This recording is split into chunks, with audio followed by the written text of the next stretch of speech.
सबसे पहली चीज़ जो पहले जय और रचना हम दोनों बोल चुके हैं कि कंसिस्टेंसी। आप अगर दिन में, कई बार हमसे सवाल पूछते हैं कि आप कितने घंटे पढ़ाई करते हैं, तो देखिए घंटे मैटर नहीं करते। कोई 17-18 घंटे हमें नहीं पढ़ना है, उतना हम पढ़ भी नहीं सकते। एक दिन पढ़ सकते हैं, दूसरे दिन नहीं पढ़ पाएंगे। 5 से 6 घंटे ही आपको देने हैं या उतने निकालने हैं, पर वो जो वक्त आप अपनी पढ़ाई को देते हो वो कंसिस्टेंटली आपको रोज़ उतना ही अपने पढ़ाई को देना है। Consistency is the key, that is the first and the most important thing जो आपको ध्यान में रखनी है। दूसरी चीज़ इस एग्ज़ाम में मुझे लगता है इक्वली इम्पॉर्टेंट है, क्योंकि ये जर्नी लंबी होती है। जैसे एग्ज़ाम ही 1 साल तक चलती है, आप प्रीलिम्स देते हैं, फिर आप मेंस देते हैं, आप इंटरव्यू में जाते हैं पर्सनालिटी टेस्ट के लिए, तो एग्ज़ाम 1 साल तक खुद चलती है। उसके पहले मान लीजिए आप 1-1.5-2 साल पहले से प्रिपेयर कर रहे हो, तो ये जर्नी काफ़ी लंबी रहती है। उस जर्नी में मेंटली अपने आप को मोटिवेट रखना, अपने आप को बूस्ट करते रहना, वो भी इक्वली इम्पॉर्टेंट है। और इसीलिए अपने आप पर भरोसा बेहद ज़रूरी है।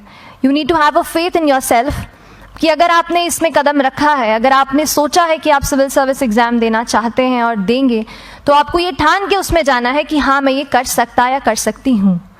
ये एक अपना मोटिवेशन, अपने साथ एक फेथ, बिलीफ अपने ऊपर आपको हमेशा रखना है।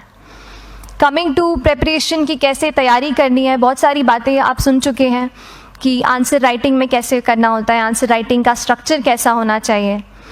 तो मैं शुरू में सबसे पहले ये कहूँगी कि मेरे प्रिपरेशन का बेस 2 चीज़ें रहीं। पहला था करंट अफेयर्स। करंट अफेयर्स इसलिए मैंने उसको उसी से शुरुआत की क्योंकि करंट अफेयर्स सबसे इंटरेस्टिंग पार्ट होता है। कई बार आपको हिस्ट्री कभी बोरिंग लगेगी, कई बार आपको लगेगा ज्योग्राफी इतना, कभी हर किसी के अपने अपने फेवरेट्स होते हैं। तो मुझे वो 2 सब्जेक्ट्स लगते थे कि यार इतना मन नहीं करता है, लेकिन न्यूज़पेपर्स और करंट अफेयर्स में जो भी नया चल रहा है वो मुझे हमेशा इंटरेस्टिंग लगता था। इंटरनेशनल रिलेशंस में क्या हो रहा है, क्या सोशल रियलिटीज़ हैं, कहाँ क्या हुआ, उसका क्या इम्पैक्ट पड़ेगा एडमिनिस्ट्रेशन पे और हमारे कंट्री पे, तो उसको आप अपना एक बेस बना सकते हो। आप करंट अफेयर्स बेस्ड प्रिपरेशन कर सकते हैं, इसलिए भी क्योंकि अगर आप मेंस एग्ज़ाम देखेंगे तो काफ़ी डायनामिज्म आ गया है, केवल प्रीलिम्स में नहीं बल्कि जनरल स्टडीज़ पेपर 2, पेपर 3 में भी आप देखेंगे कई सारे ऐसे सवाल हैं जो करंट इवेंट से इंस्पायर्ड होते हैं, उन पे बेस्ड रहते हैं। तो जब आप न्यूज़पेपर बेस्ड, करंट बेस्ड पढ़ाई करते हैं तो वो आपका प्रिपरेशन वहाँ से भी कवर हो सकता है। दूसरी जो चीज़ मैंने जिस पे बहुत फोकस किया वो थी आंसर राइटिंग। तो आंसर राइटिंग का, जैसे खान सर बता रहे थे कि आंसर राइटिंग की प्रैक्टिस बहुत की, तो उसके पीछे मेरा ये था कि जब मैं हमेशा प्रीलिम्स का कोई भी पेपर टेस्ट देती थी, हम मॉक टेस्ट देते हैं, तो मॉक टेस्ट देती थी तो हमेशा मेरे मार्क्स करीब 90 to 110, 120, इससे ऊपर मेरे कभी मार्क्स नहीं जाते थे। तो मुझे हमेशा ये डर था कि यार प्रीलिम्स में कहीं मेरा कुछ, क्योंकि कट ऑफ भी इसी कुछ रेंज में जाता है, तो हमेशा लगता था कि यार कुछ गड़बड़ यहाँ ना हो जाए। लेकिन जब मैंने आंसर राइटिंग की और मेंस एग्ज़ाम के बारे में जाना, तब मुझे लगा कि आंसर राइटिंग एक ऐसी चीज़ है, मेंस एक ऐसा फेज़ है सिविल सर्विस एग्ज़ाम का जहाँ पे आप अच्छे से तैयारी कर सकते हैं। And if you have written the answers, if you know कि you have covered the points well, if you have included उसमें कुछ आपने facts, international reports, government schemes, आपने कुछ ऐसे उसमें सॉल्व भी डाला है, तो जो रिजल्ट आएगा वो सेटिस्फैक्ट्री ही आएगा, अच्छा ही आएगा। तो मेंस एक ऐसा पार्ट है जिस पे आप काफ़ी बैंक ऑन कर सकते हो। मैं जब पर्सनालिटी टेस्ट भी मैंने दिया तो इस बार भी आप नंबर्स देखेंगे तो आसपास की रैंक के हिसाब से मेरे नंबर्स उसमें कम हैं, लेकिन it is just the general studies and the answer writing part, जो मेंस के जो वो है मार्क्स हैं या मेंस का जो एक फैक्टर रहा, वो मेरे लिए सबसे ज़्यादा इंपॉर्टेंट डिसाइडिंग फैक्टर रहा है। तो अपना एक्सपीरियंस यही बताऊँगी कि आंसर राइटिंग पर आप विशेष फोकस कीजिए।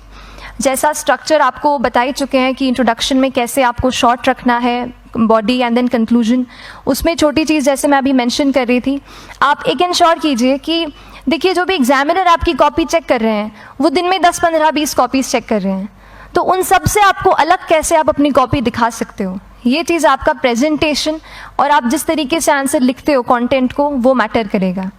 आप इंश्योर कर सकते हैं कि आपके आंसर में कुछ फैक्ट्स, गवर्नमेंट की स्कीम्स, कुछ कमिटीज़ बैठती हैं, जैसे एक प्रिवेसी पे जस्टिस BN श्रीकृष्णा कमेटी की रिपोर्ट आई है, तो आप मान लीजिए आपको कोई प्रिवेसी पे सवाल आ गया तो आपने उन कमेटी का नाम कोट कर दिया। ऐसे बहुत सारी कमिटीज़ होती हैं।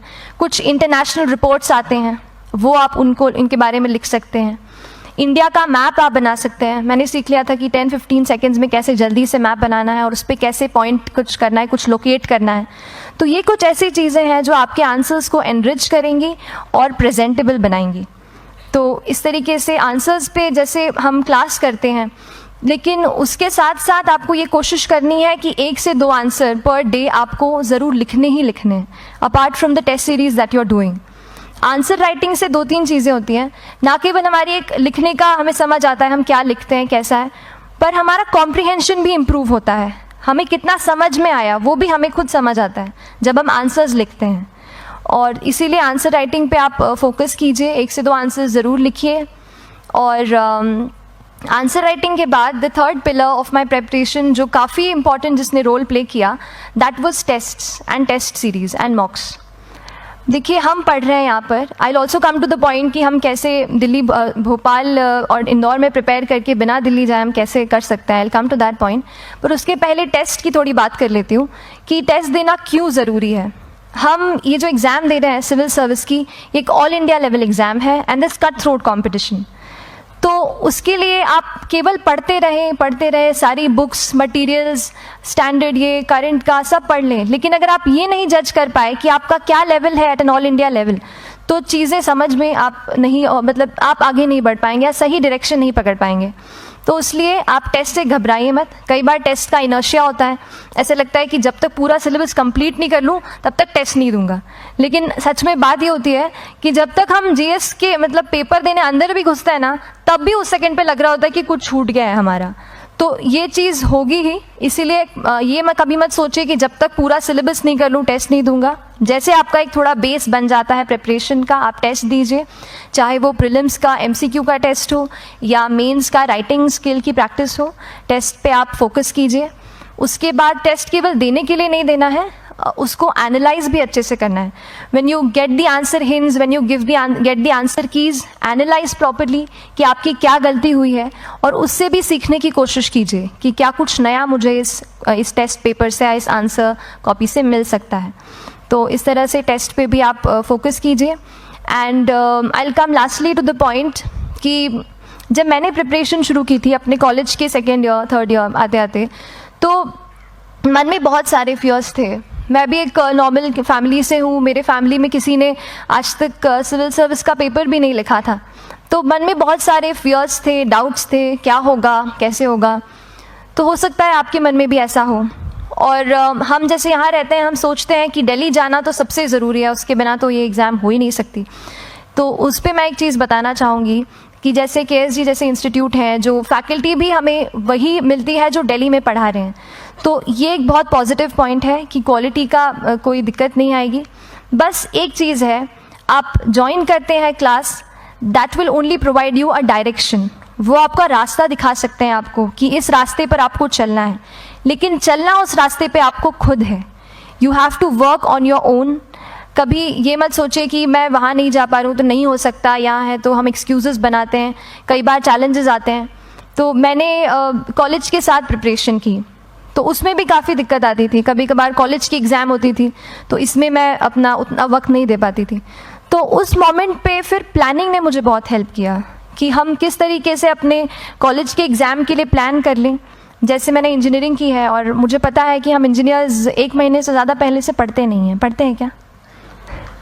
तो वो चीज़ आप ध्यान रख सकते हो, उसको अपना स्ट्रॉन्ग पॉइंट बना सकते हो। 1 से 1.5 महीना जब exam is approaching, I use to plan my entire syllabus का प्रिंट आउट निकाल के I use to make my notes. उस तरीके से उसको मैं उसको संभाल लेती थी। तो whenever you are managing those things together, focus on planning. किस तरीके से आप एक माइक्रो प्लान बनाएं, अपना डेली एक प्लान बनाएं, वीकली टारगेट सेट करें और एक ब्रॉड विजन दिमाग में रखें कि ब्रॉडली आप मंथ्स में क्या कवर करने वाले हैं।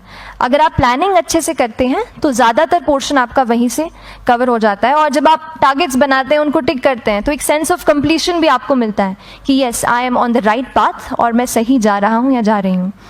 तो इस तरीके से प्लानिंग पे भी इक्वली फोकस कीजिए। एंड बस यही सिंगल बिगेस्ट मैसेज मेरी तरफ से यही रहेगा कि आपने अगर ठान लिया है, अगर आप सोचते हैं कि आप ये एग्ज़ाम क्रैक कर सकते हैं, तो आपको रोकने वाला और कोई नहीं, आप खुद ही हो सकते हैं। तो खुद आप अपनी रुकावट कभी मत बनिए। एक्सक्यूजेस मत बनाइए, ऑब्स्टिकल ज़रूर आएंगे, उन्हें आपको चैलेंज करना है, challenges are meant to be challenged. तो सही तरीके से अपने ऑब्स्टिकल्स को हैंडल कीजिए, और इस एग्ज़ाम में अगर आप सही स्ट्रैटेजी रखते हैं तो आप अपने एक अटैम्प्ट में ही इसको क्रैक कर सकते हैं। एंड एनीवेज आप जो भी अटैम्प्ट नेक्स्ट रखते हैं, दिल में यही रखिएगा कि जो ये मेरा नेक्स्ट अटैम्प्ट होने वाला है, ये मेरा बेस्ट अटैम्प्ट होने वाला है। कभी भी इस एग्ज़ाम को हाफ हार्टेडली मत दीजिए कि चलो दे के देखता हूँ कैसा है पैटर्न का एग्ज़ाम का।